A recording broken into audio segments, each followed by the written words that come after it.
I didn't get your name. Michael. Michael Shmulik. Yeah. You're visiting? Yeah, I'm visiting from Manchester. I didn't get your name. Who's your family?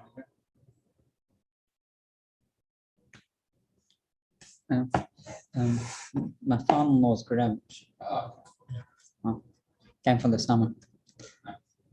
better weather. Yeah. So probably pandemic-wise, better here than there. About the same. Here, I've never seen anyone going without a mask in the store. In Manchester, already people are fed up. They just redid that about like 2 weeks ago. Masks were off every. I mean, where if you wanted, but masks were off everywhere, and they just put it back. I'm moving to Florida on Monday, so. Oh wow.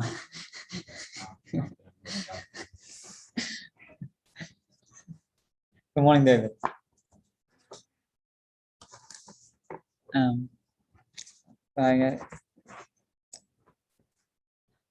There's the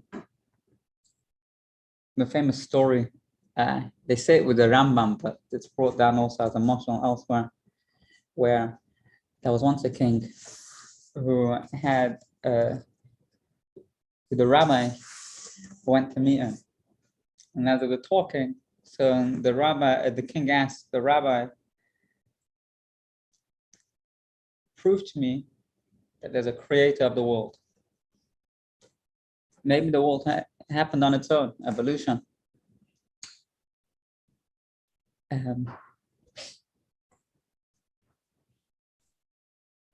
Outside the king's palace, there was a beautiful scenery. You could see it from the king's the windows, and the king had to go. As the king left, so the rabbi quickly painted a beautiful picture of the scenery. And then when the king returns, he's amazed by the art, a piece of art. He says, "Rabbi, wow, I didn't know you're so artistic. How could you do this?" He said, "I never did it. It happened on its own. And just the ink spilled. And lo and behold, this beautiful painting came along." And the king says, "Stop being stupid. Take credit. Don't be humble over here." I said, "What do you mean? It happened on its own." "I'm telling you, it just happened on its own. I just knocked it, and then that happened." So obviously that can't be, you know. So the rabbi turns around him and says, "If just a piece of painting, which is a mirroring what's outside, can't happen on its own, that's obvious. It's not going to happen on its own. How could you say that the world actually got created on its own?"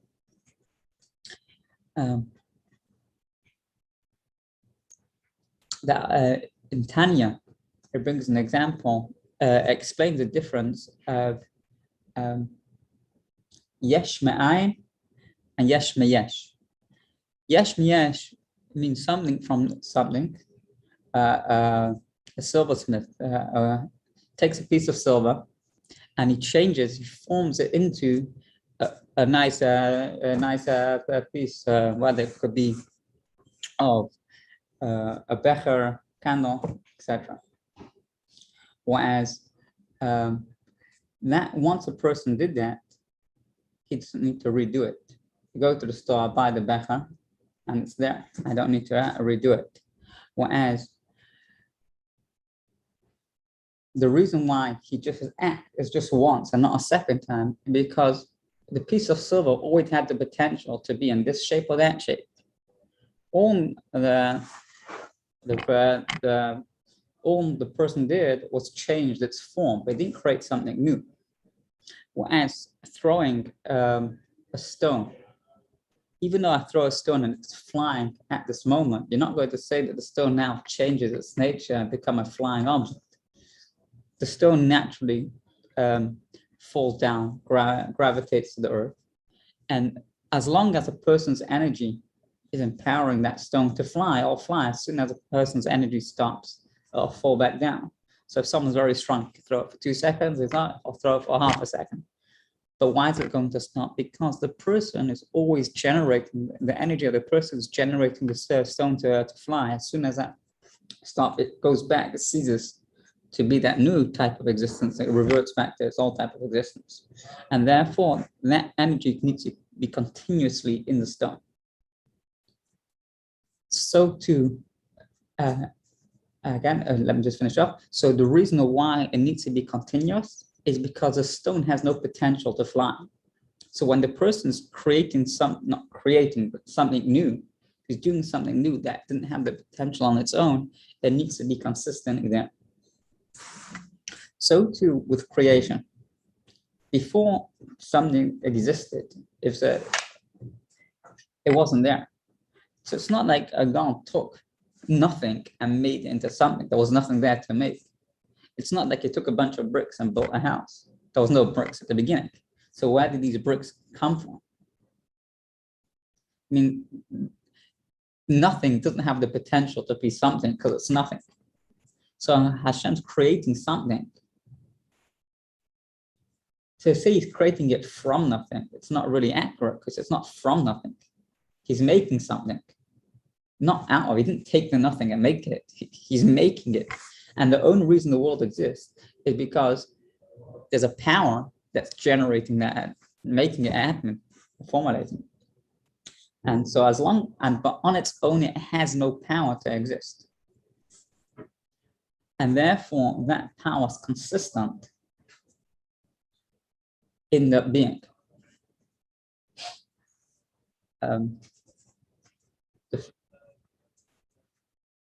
The first of that series of Dibras of the Ten Commandments is Anochi Hashem Elokecha, Ami God,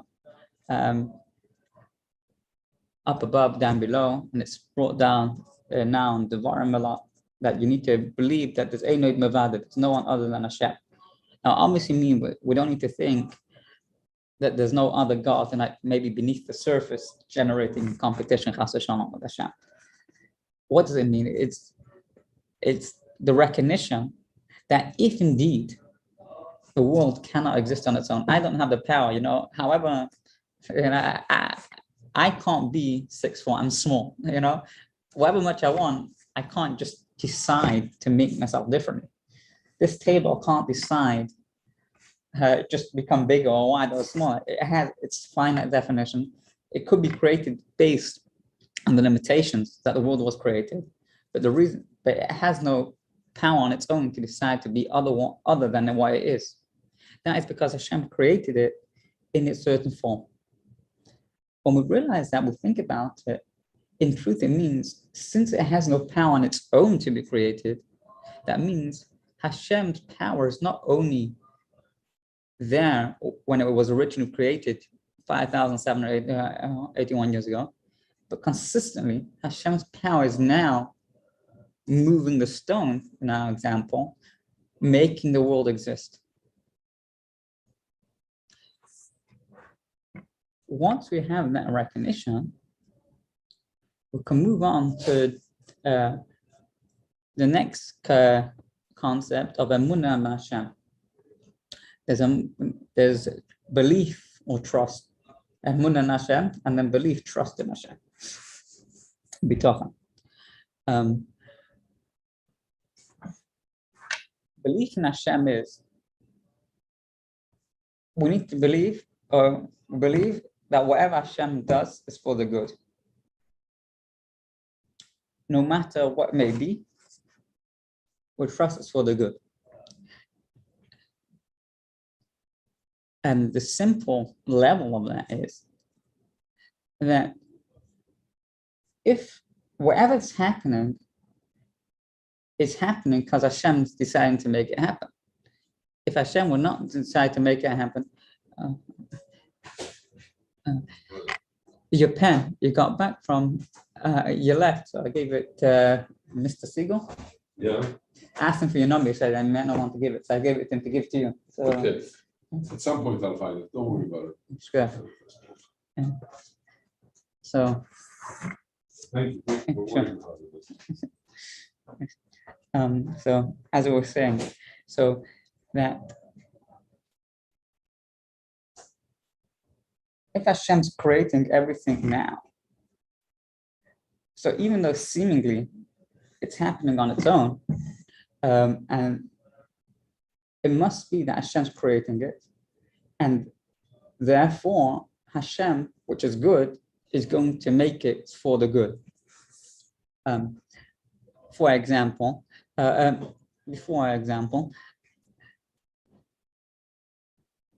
to the reason, the way I understand it is that if I'm going to, what tells me that Hashem is doing something for me for the good in a way that I know it's definitely for the good. Maybe Hashem, has a go against me, and he wants to battle me. Chas v'shalom, you can't say such a thing, but why not? Well, if I'm interacting with someone else, so I could decide to interact nicely, positively, or negatively. If everything is a manifestation of Hashem's power and Hashem creation, that means it's ultimately all part of Hashem. And Hashem has a master plan. Hashem's not going to do something to go counter himself. It's obviously for the good. There's also the basic explanation that negativity is a lack of something. When ultimately we find it by ourselves, when everything's good, a person naturally wants to be positive. It's when something's wrong, someone's negative. A healthy interaction with anyone is going to be positive.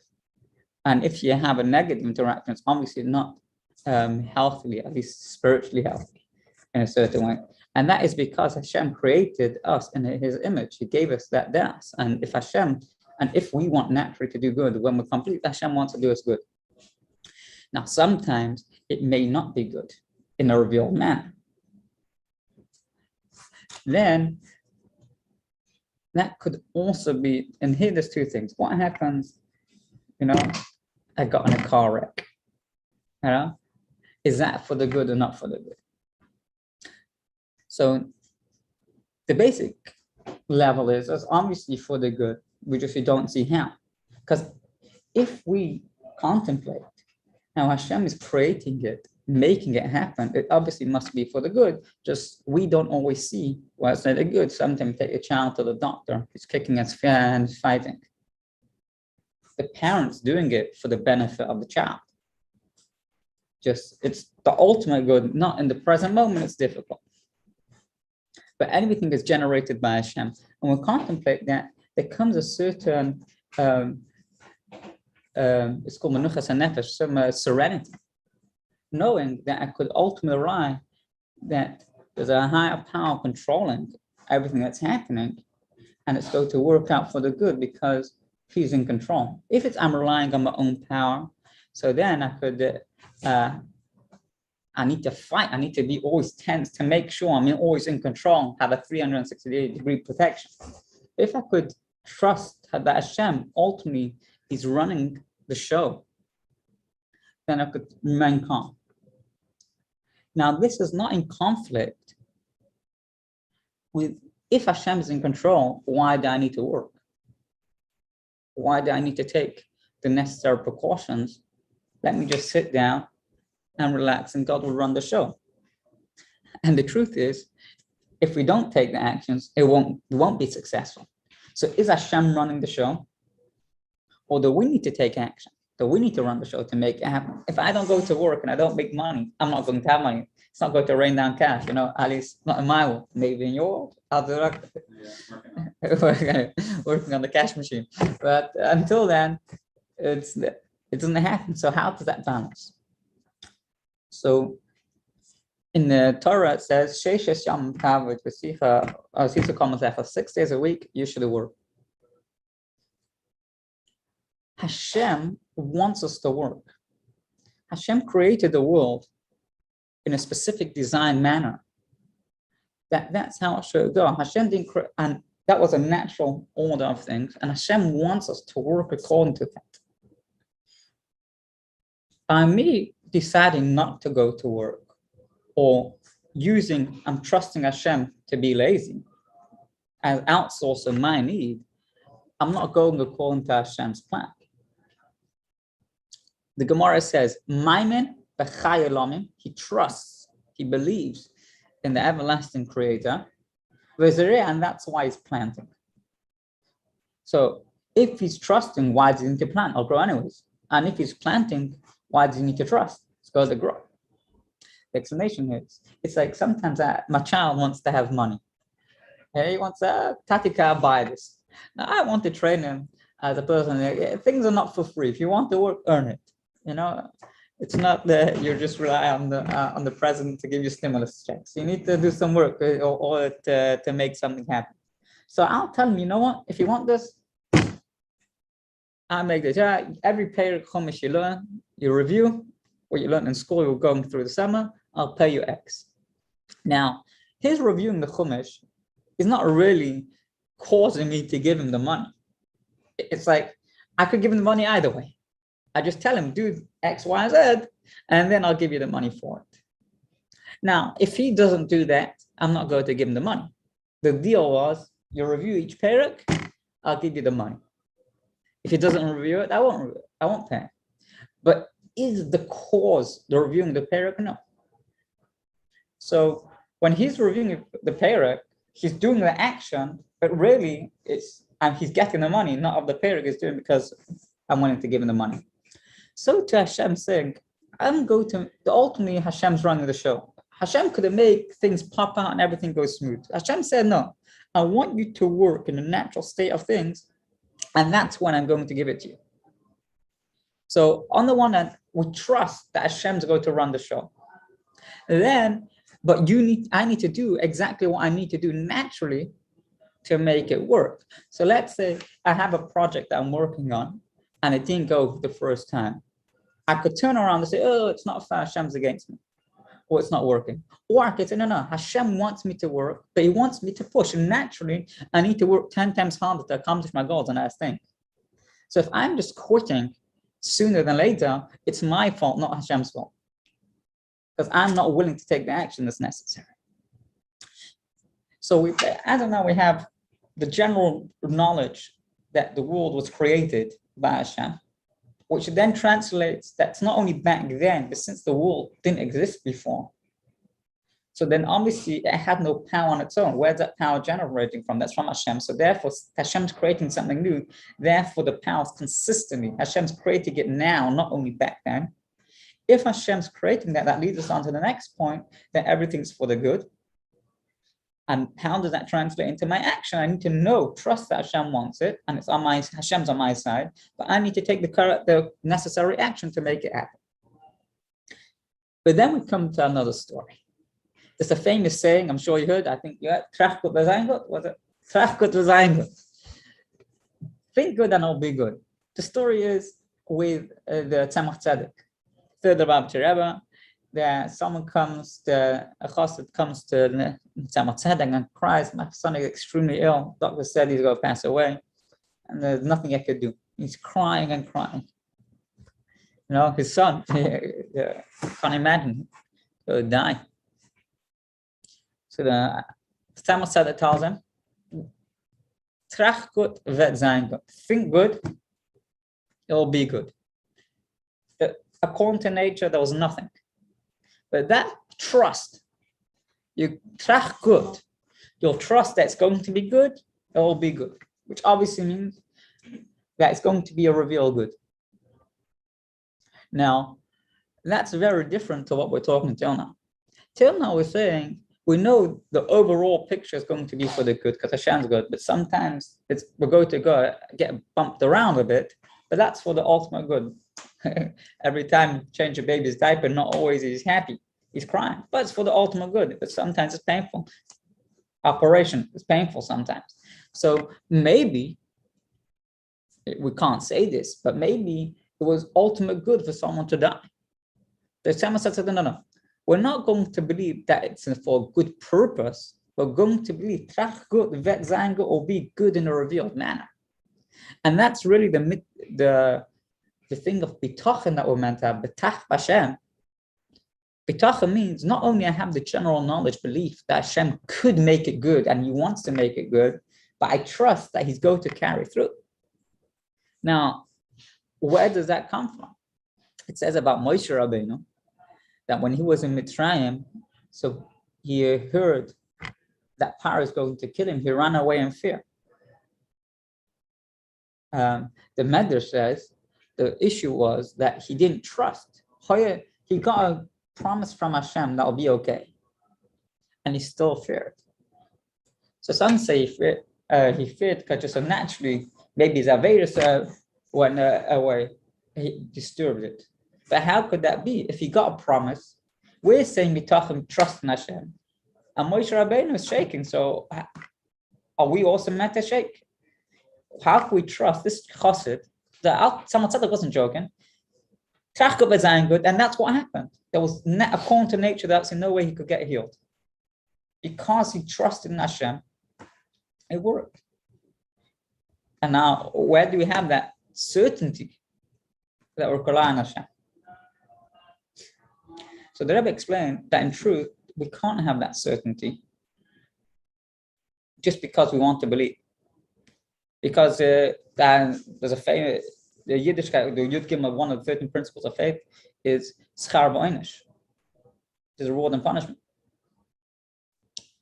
And I get rewarded for my work, and I don't get rewarded for not the work. So I need to do something to make it work. And it's Hashem's not going to make it happen just because. And that's indeed correct. But there's another element, and that's called avodas habitachon. The toil, the mental toil, work, exertion to make sure we're going to trust. And that is, even though according to nature, there might not be a reason to believe that's going to work. But if we disregard the limitations of nature and we put full trust in Hashem, that's going to work in our revealed good, so much so that the Shar B'Tachon explains that he's so trusting that he's calm, totally serene, despite all of anything. When we have that avodas habitachon, so even though naturally we shouldn't trust, and maybe it shouldn't have worked out, but by us working on ourselves, that mental effort to trust completely Hashem, Hashem will then make it work out for the good. This is also many times, many stories with the Rebbe. There's once a chassid was back here in Eretz Yisrael, and his father was in critical condition, and he quickly writes a telegram to the Rebbe saying he was in Christ. he was in Christ. Yeah, I just read this one. I saw the video of this one. You hear the story from the chassid that someone said. It's like, and you believe it. Like, you're like hearing. No, so say the story. You just heard it. I read it when you hear it. You watch the guy. Say, you mind saying the story, Michael? Yeah. It's just David Lobel. How are you? So Be on there. there's a young man named Crown Heights, and he gets a telegram from Eretz Yisrael that his father had a heart attack and was in critical condition. This is in the 70s. Getting a phone call through to Israel. This is not send a WhatsApp. So he went to the Rebbe, and the Rebbe told him Traka B'Danka, and he was like in a state of shock, not just of what was happening, but that this was the advice, nothing more. And he left the Rebbe, and he needed to work on it. It didn't come instantly, but there was a point where he realized, like, the Rebbe is telling me this. He relied on the story of the Tzemach Tzedek, and he really believed. So when he finally got through, he said his mother said that his father is stable and is going to recover. So he asked, lay out the timeline, and the moment that he committed to being Traka B'Danka, that was the moment where it basically flipped critical to recovery. Oh, wow. So yeah, that was like when there's one of these gem videos with Story. Newman, Rebbetzin Newman from Long Beach, all these wild stories. You hear them when you're from the first person. It's like, well, yeah. It's amazing. that's, I mean, we had this for Brangan a couple of weeks ago, kind of back and forth on with, I think it's more with the Tata, Mhm. not the Muna. Mm. You have to make a Kli. My buddy and I, it was sort of us versus Rabbi Levin, like in a friendly way, but it was like definitely for Brangan where there were very strong opinions. It says, Sheshes Yamin, right? It says we have to work. Hashem worked. Hashem literally worked to show it. He demonstrated exactly how the avoda of work should be towards Shabbos. And you have to make a Kli, you have to make some sort of vessel. So the debate was the importance of the Kli. Not that the Kli has a power, but you have to have the right Kli. And if you have too many Kalim, or the wrong Kalim, so we were not satiated with the answers. We're still on a quest. We're trying to figure out, how do you balance this commitment to using the Kli as a conduit, but also believing that Hashem could put in mind someone to call you up. And there's stories of, old business partners that said, you took care of me, years ago, and now I'm successful. Here's 10% of the biggest deal like I ever did. He had nothing to do with this. So Hashem could make that phone call. He also wants to do the. So I was saying that the only way that you can really get, not the only, obviously Hashem, but the way that Hashem runs the miracles, so to speak, it has to be attached to some reality. Very rarely do you get a Kriyas Yamsuf kind of miracle where nature is just totally upended. The only way that you can get a call from a guy that has a business deal of $10 million so that he gives you $1 million is because you're associated with that. If you were in some sort of profession where your Kli doesn't have access to that, so then it requires a stretch of really someone that like you have really no connection to call you up, and it just that seems like out of this world. So since we need to live kind of more in the world, that was the debate.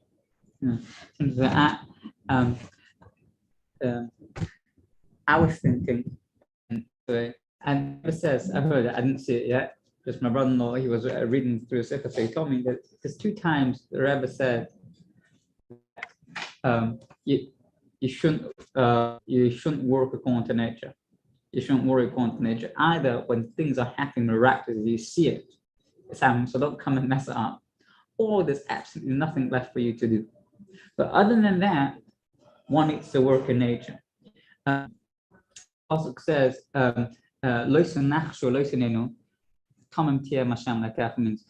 which means don't make calculations and signs. Oh, it started raining, I walked out my house and I dug past me, I shouldn't start working, or today's a bad day. Yeah. Rather be simplistic with Hashem, be wholesome with Hashem. The way I understand it is, I need to work, Hashem wants me to work naturally. So could be Hashem's going to make me a miracle or not, but that's not part of my calculation. So I need to do whatever's naturally, I'm meant to work, trusting that Hashem is running the show and he's going to make it work for me. But maybe he's going to get, send me a check in the mail, maybe not, I don't know, that's not my department. I shouldn't mix into Hashem's calculations. I need to work naturally. If something I could do naturally, I need to do naturally. If there's nothing I could do, that's when I'm going to be trashed up as anger. But even then, the Rebbe says it's obvious that I need to work. And if I don't do what I need to do naturally, why would Hashem do that? That's even in this stuff the Rebbe says as well. So mainly for me, there's an overarching serenity, because I know that ultimately, you need to say like this, I cannot do what I can't do.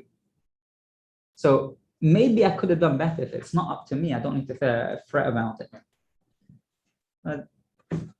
So I could think maybe I should do a better Keli. I don't need to go into that calculation.